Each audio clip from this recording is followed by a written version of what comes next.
This is America's backup plan in case of war with China. The United States can no longer count on its Pacific air bases to be safe from missile attack during a war with China. On the contrary, a 2015 paper from the influential RAND Corporation noted that in the worst-case scenario, larger and accurate attacks sustained over time against a less hardened posture could be devastating, causing large losses of aircraft and prolonged airfield closures.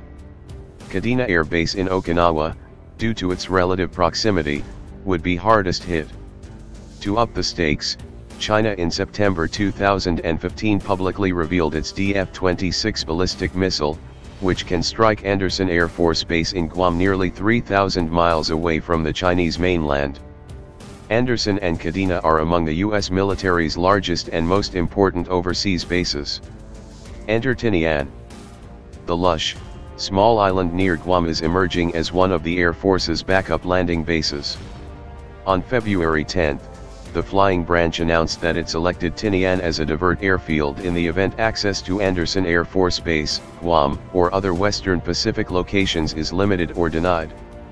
In the Pentagon's 2017 budget request, it asked for $9 million to buy 17.5 acres of land in support of divert activities and exercise initiatives, the Saipan Tribune reported.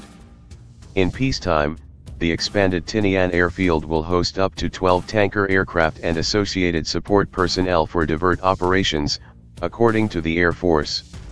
Tinian is now a sleepy place.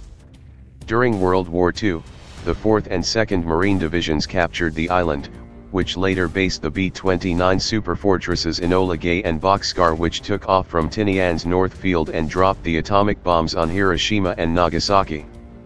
An arsenal during the war, most of its airstrips are now abandoned and unused. The island's other former air base, Westfield, is a small, neglected international airport. The Air Force first wanted Saipan for its airfield. Very close to Tinian, Saipan has 15 times the population, a larger airport and a harbor. But this proposal met opposition from local activists due to the effect on coral, potable water, local transportation and socio-economic factors on surrounding communities, Stars and Stripes reported. The opposition even included the pro-business Saipan Chamber of Commerce, which worried that Tinian's rusty airport would miss out on the flood of Pentagon spending. Saipan's airport is also overcrowded, with locals not happy about the prospect of hundreds of airmen flying in for military exercises lasting up to 8 weeks every year. In a way, it's a return to the past.